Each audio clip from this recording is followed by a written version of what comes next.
Good morning. It is Sunday, so I'm in my dressing gown still at this crazy time of 5:59 a.m. If anyone is in at this time, give me a hello.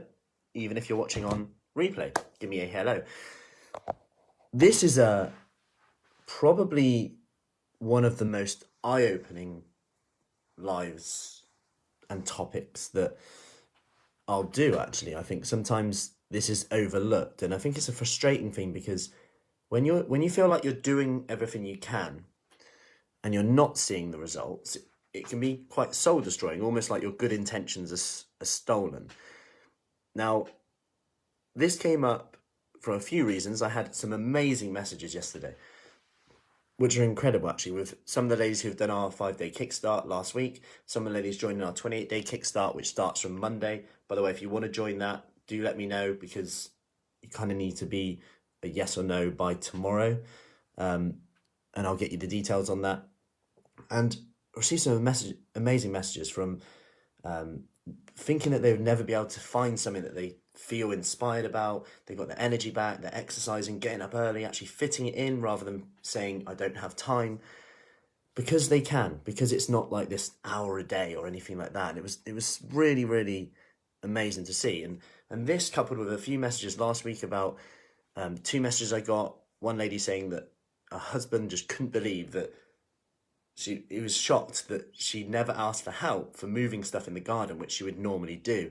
And it's things like that, like that when I get messages like that, they mean so much more than obviously, like, weight loss is great, and this is often accompanied with it. But it was just incredible that the strength, the muscle, the fitness, the mindset change that's happened. And I want to touch on this because sometimes, like, when we use a Fitbit, and this comes in quite a lot, and we're obsessed with like the scale. So our Fitbit, I had a question last week. It said I should be losing weight according to my Fitbit, but I'm not. And I want to go into reasons why this could be, because I think it could be quite eye-opening. I think it could also lead into another conversation, which might just change your thinking about this whole nutrition exercise thing.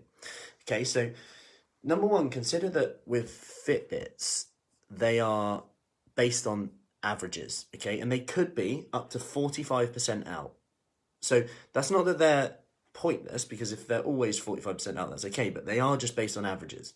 And because there's an error range, they could be 45% out, which is crazy. Number two, consider this. You could burn over 100 calories less during the follicular phase than the luteal phase. So consider that in your menstrual cycle, there could be 100-calorie difference, and you might not even be accounting for that. For your Fitbit, it's not going to go, oh, you're in your cycle, so well, you can have 100 calories less. It doesn't pick up those things. And I know that sounds really small, but 100 calories less a day, and you're burning 100 calories more, and the Fitbit says, yep, you are all good, you can eat an extra 100 calories. Now, another thing I would say is, if you are compensating by eating the calories that the Fitbit or whatever says that you can now have, like, let's say you've burnt 300 calories, you can now have 300 calories. This doesn't account for what happens to your body in terms of compensatory effects. So when I go for a run, I went for a run yesterday, my first run probably since March, I would say, maybe April. And all day I was starving. I felt good for it, but I noticed I was a lot hungrier than normal. And because I noticed I probably burnt about 300 calories, I reckon, 400 calories maybe. But I could have eaten 800 to 1,000 calories, and my point is here, our ability to judge how many calories we burn versus judge how many calories we eat without kind of actually knowing is quite poor. And research shows this, we're very off with that. Then you throw into the account that after a run, maybe your legs are a bit achy, maybe you sit down a bit more, maybe you think, you know what, I won't walk there, I went for a run earlier. And we start to compensate in little pieces about the day. Maybe your body temperature changes a bit and you actually burn less calories at rest. I'm not saying this is pointless, this is great for your fitness, by the way. I'm just saying you need to be aware of these compensatory effects. Maybe when you talk, after a big exercise session, you're so tired, you're just a bit like, you know what, I'm really tired. And it sounds really small, but the other way would be like this, you're waving your arms. You know, that's, I always joke about the Mediterranean diet. That's why they live the longest. So burning calories by waving their arms every day, everywhere. Well, you gotta do it. You gotta eat. So, just want you to be aware of that. Plus, consider that maybe you didn't sleep well. Okay, one night's poor sleep can reduce how many calories you burn by 5 to 20%. Okay, so one night's poor sleep can reduce the calories you burn by 5 to 20%. Not to mention what could happen here. What could happen if you have a poor night's sleep? You're tired, you're up longer, the possibility that you're going to eat more is higher, right? So consider all these things, like you'll perceive food as more rewarding than it actually is. And we can go into a rabbit hole with that. There was just a little caveat with that. One of the ladies said from this week, and I had a little conversation with her. She's been on the Kickstart program, 28-day Kickstart, for 3 weeks now. And she said the biggest thing, and it's always the simple things, always simple. The biggest thing that stuck with her is when I said, how much does it cost you eating when you're not hungry? Like in terms of time, in terms of energy, but also monetary. And she was like, wow, I couldn't believe how much money I actually waste from eating. And she's like, it's when I work eating when I'm not hungry, comfort eating. And that was something that really stuck with her. Anyway, on to the next one. Those with a certain good bacteria in their guts can burn up to 150 calories more per day, which is interesting. We don't know as much as we think we do about gut bacteria. So just jumping on probiotics might not be the best thing. Getting lots of fermented foods in, vegetables, Greek yogurt's good. Yeah. So consider this. Next one. Could your tablespoon of olive oil or of peanut butter be actually 1.5?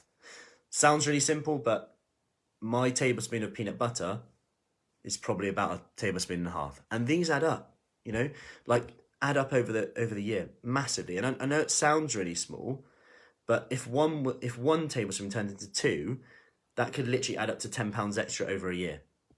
And it's the small things. It's like the same with swapping a cappuccino for an Americano. Like really simple stuff. Small habits are so big. Now consider the last one. So last one I want to touch on here is your body might be becoming more efficient to the actual exercise you're doing. So if you always do a run, if you always just do 10,000 steps, if you always go for long walks, your body can become very efficient. And that's what you want, right? Because you want to get fit. That's why you do it. So it becomes easier. It's a bit like if you're trying to get stronger, because in your job you have to lift some stuff, as I went through one of the ladies the other day. Like, you want to make it easier. That's why you're doing it. You want to make one of the ladies, she wants to get up and down from the floor. So what she's going to have to do is get more efficient at getting up and down from the floor. These are great things, okay? However, what happens is you actually end up burning less calories doing them. That's why switching it up or having a progressive plan in place, which is what we do in our Kickstart program. So that's why we have our muscle strengthening exercise. We have our benchmark. We have box and bums. We have stomach blast. We have cardio workouts. We have that blend to make sure. And then depending on your goal, we can make it more specific to which workout you want to do, whether that's from home, whether that's in person, whether that's yoga, stretch, meditation. Like, it has to be personalized to you. And I just want you to consider here that, and I've shared this in the description, because there was a study 2019. And this does baffle me a little bit that this isn't talked about as much, especially with the recent announcement of, this is 2019, with the recent announcement of, obviously, and I'm nothing against pubs or anything like that, of course, but it did baffle me a bit that gyms didn't open alongside pubs, especially so they showed in this research that the total excess costs associated with muscle weakness were £2,707 per person per year in the UK, resulting in an estimated annual excess cost in the UK of 2.5 billion. That is incredible. Now, when you consider that, it's like, wow, we start to realise maybe we're barking up the wrong tree of the weight. And I just want to finish with this, because I've talked about the scales not moving, all these calories going in and out. Consider that also that muscle is about 20% more dense than body fat. This is hypothetically speaking. So if you lose 5 kilograms of body fat and gain 5 kilograms of muscle, your weight stays the same, yet you're 20% smaller. Amazing. There's actually a question in our quiz night the other day. So as a result of that, you'll fit your clothes better. Your everyday tasks will be easier. You'll be stronger. Save the NHS some money. You'll feel more confident. Blood sugar levels improve. You have more space to handle blood sugar.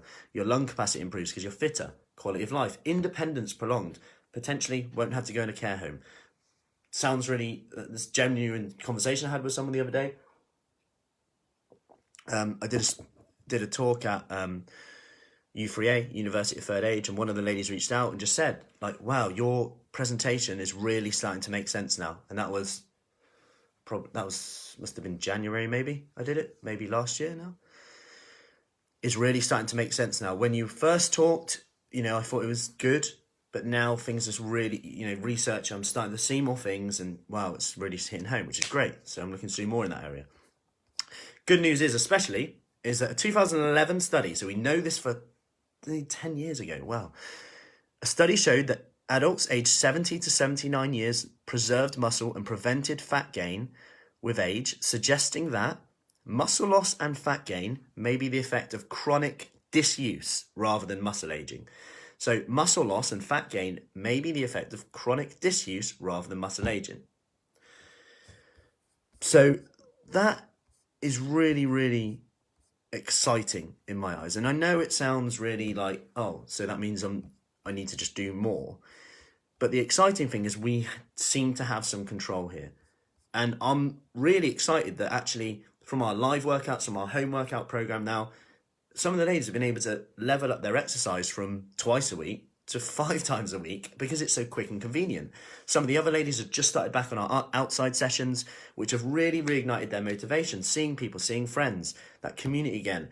Like they haven't really been doing as much at home. Everyone's different. And what is I'm so looking forward to is just helping as many people as possible when we kind of open back up again, whether that's Marlborough, whether that's Devizes, outside. In the meantime, live workouts now, home workouts will be there forever. So our homework program, and this is about, because the beauty of this is you can fit it to your lifestyle. If you're in a rush or you just, don't want to travel, want to stay at home, do it from home. There's a lot to be said for getting up and doing a 10-minute workout in your pajamas, then going for your coffee, feeling proud, that sense of achievement, getting fitter, getting stronger, without having to get in your car. That's for you. We've got that. And if you prefer to meet other people, and it might just be that you come to our events when they open up. So we have events that are, I call them spa evenings. They're not really though. We have yoga, we have meditation, we do a nutrition seminar, we have a magician, and it's a good laugh, and it's a good way to meet people. And some of the ladies who have been accountability buddies in our support group online have actually met each other for the first time, and it's like, that's amazing. So I hope that helps, and let me know your biggest take home from this in the comments. Please do let me know your biggest take home, and any questions, as always, let me know. Remember, our 28-day kickstart does start from tomorrow. It's a flexible start date. If you want to get involved in that, do let me know. I'll get you the details. And yeah, have a lovely Sunday and speak soon. Take care.